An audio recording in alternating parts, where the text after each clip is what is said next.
Good morning student. अपना जो topic चल रहा था वो है क्रिया। उसमें अपन देख चुके थे कर्म के आधार पर जो क्रिया के दो भेद पढ़ रहे थे, उसमें अकर्मक क्रिया और सकर्मक क्रिया देख चुके थे। लेकिन कुछ विशेष तथ्य जो और थे सकर्मक क्रिया और अकर्मक क्रिया के, वो आज अपन इस वीडियो में देखते हैं।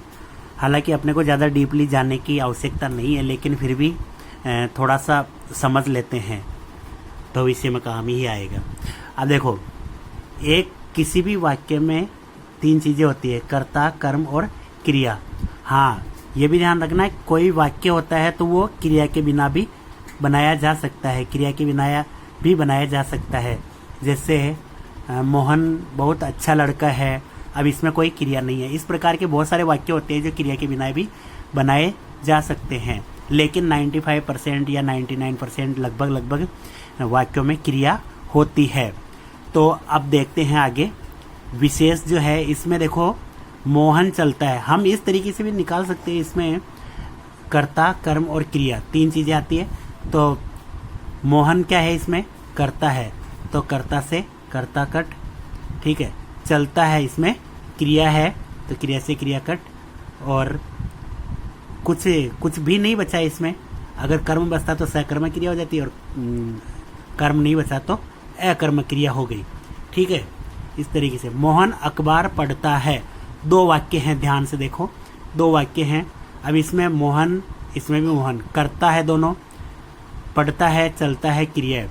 हालांकि ध्यान रखना ये क्रिया है और ये सहायक क्रिया है, लेकिन क्रिया के साथ में ही क्रिया का विस्तारक ले लेते हैं, इसलिए क्रिया के साथ में पढ़ते हैं।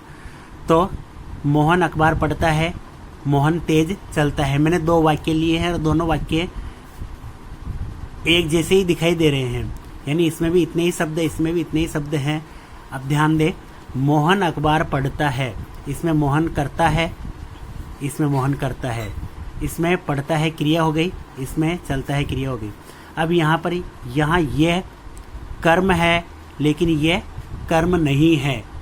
इसका कारण क्या होता है, कर्म और कर्ता जो भी वाक्य में होते हैं वो कारक होते हैं, और कारक चिन्ह क्या होते हैं, मतलब इनमें परिवर्तन आ जाता है। कारक जो होते हैं वो संज्ञा सर्वनाम होते हैं, और संज्ञा सर्वनाम में हमेशा परिवर्तन आ जाता है। तो अखबार से अखबारों बनाया जा सकता है, ठीक है। तो ये कर्म है, लेकिन ये कर्म नहीं है, क्योंकि जितने भी कर्म होते हैं, मतलब जो कर्म होता है वो कर्म कारक होता है, और कारक क्या होते हैं, जितने भी कारक होते हैं वो संज्ञा सर्वनाम होते हैं, और संज्ञा सर्वनाम क्या होते हैं, विकारी शब्द होते हैं। तो ये विकारी शब्द है, इस वजह से ये कर्म इसको ले सकते हैं, लेकिन इसको कर्म नहीं ले सकते क्योंकि ये विकारी शब्द नहीं है।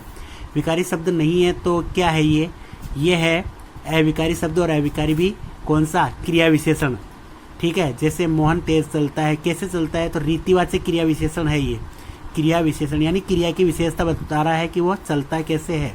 तो यहाँ तेज, अब ये तेज अविकारी शब्द है, यानी इसमें कोई परिवर्तन नहीं कर सकते। कैसे नहीं कर सकते, अब इसको तेज का तेजो, तेजी नहीं बना सकते अपन। इसको अगर कोई बना ले कि मोहन तेजी से चलता है, तो इसको बनाने के लिए पूरा एक शब्द नया जोड़ना पड़ेगा, वो गलत हो जाता है।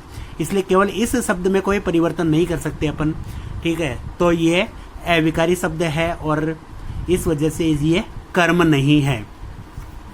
तो कर्ता, कर्म ये दोनों कारक होते हैं, और कारक सदैव संज्ञा या सर्वनाम होते हैं, और ये विकारी होते हैं। अब ये विकारी है, ये इसको कर्म ले सकते हैं, ठीक है, ये विकारी है। तो और परंतु तेज यहाँ अविकारी शब्द है, और कौन सा अविकारी है, क्रिया विशेषण। और क्रिया विशेषण में भी अगर देखें तो कौन सा है, रीतिवाचक क्रिया विशेषण है। रीति यानी तरीका बता रहा है कि कैसे चलता है। आगे देखते हैं नेक्स्ट।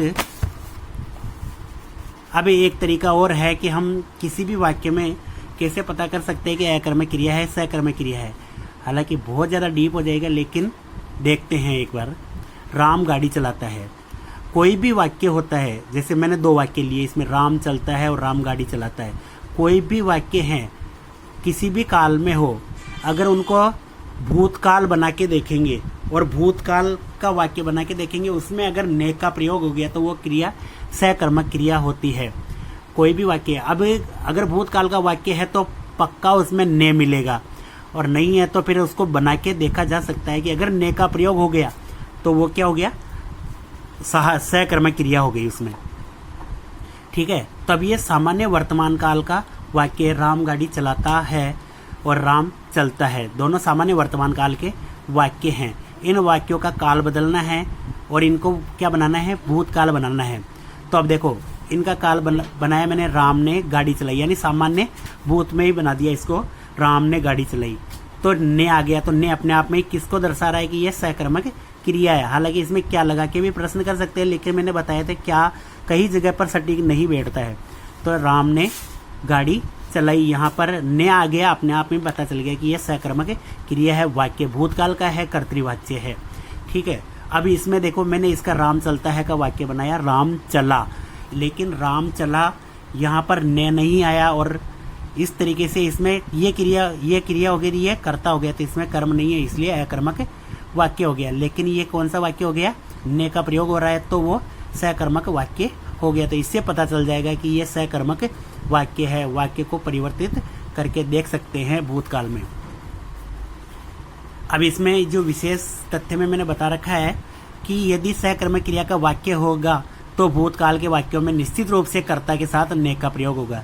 ये कर्ता के साथ ने का प्रयोग हो रहा है, इसका मतलब ये भूतकाल का वाक्य बन गया, और भूतकाल का बनने से और ने का प्रयोग होने से यह सकर्मक क्रिया हो गई। कर्ता के साथ ने का प्रयोग होने पर वाक्य हमेशा फिक्स है, ये 100% है कि वाक्य हमेशा भूतकाल का होगा, सकर्मक क्रिया होगी। और उसमें एक टॉपिक चलता है वाच्य का, कर्तृवाच्य, कर्मवाच्य और भाववाच्य। तो इसमें पक्का कर्तृवाच्य होगा। तो केवल एक ने अपने को बता सकता है कि ये वाक्य में तीन प्रश्नों का उत्तर दे सकता है कि ये कर्तृवाच्य है, भूतकाल का वाक्य है और सकर्मक क्रिया है। अब आगे देखते हैं, सकर्मक क्रिया के दो भेद होते हैं। अब जहां पर कर्म उपस्थित नहीं है, तो उसके भेद नहीं कर सकते, लेकिन जहां कर्म उपस्थित है तो उसके दो भेद कर सकते हैं। जहां कर्म उपस्थित है तो वहां दो भेद कर सकते हैं। अब कर्म उपस्थित है तो कर्म को देखेंगे, एक कर्मक क्रिया, एक कर्मक और द्विकर्मक। अपने आप में ही पता चल रहा है कि एक कर्मक एक कर्म होगा, द्विकर्मक दो कर्म होंगे। तो एक कर्मक क्रिया पढ़ते हैं इसके बारे में। जिस वाक्य में क्रिया के साथ उसका एक ही कर्म हो उसे एक कर्मक क्रिया कहते हैं।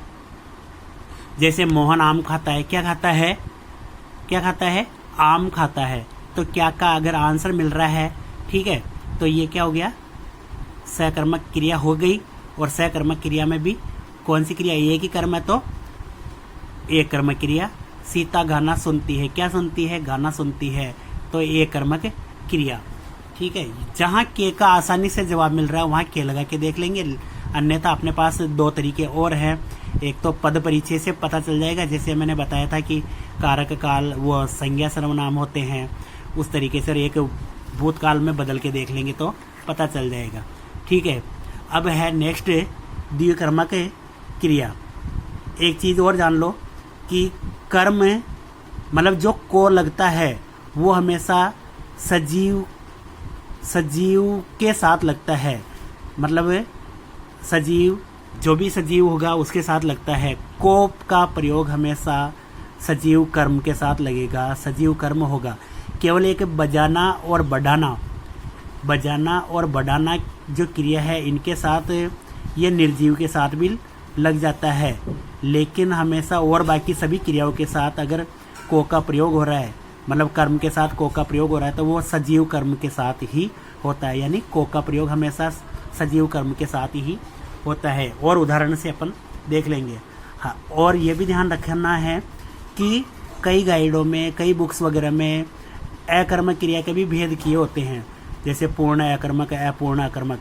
ये कुछ भी भेद नहीं होते हैं। एनसीईआरटी ने ऐसा कुछ भी नहीं बता रखा है कि इस तरीके से कोई भेद पाए जाते हैं। अपने को वो भेद कभी भी ध्यान नहीं रखने और नहीं पढ़ने हैं, क्योंकि एनसीईआरटी की बुक्स में वगैरह में इनके कोई भेद नहीं किए गए हैं, तो उनके लिए आप निश्चिंत रहे, उनको नहीं पढ़ना है।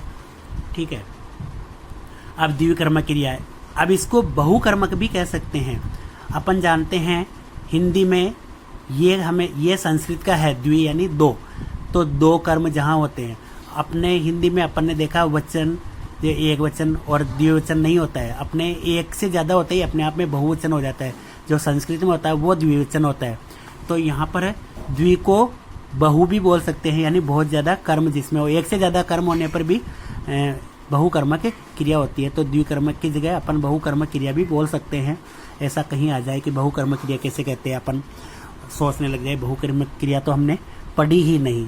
तो द्विकर्मक एक वचन द्विवचन वो संस्कृत में होता है, अपने तो एक से ज़्यादा होते ही बहुवचन हो जाता है। तो यहाँ पर द्विकर्मक अगर दो कर्म है तो द्विकर्मक और बहुकर्मक भी कह सकते हैं। जिस वाक्य में क्रिया के साथ उसके दो कर्म उपस्थित होते हैं उसे द्विकर्मक या बहुकर्मक क्रिया कहते हैं।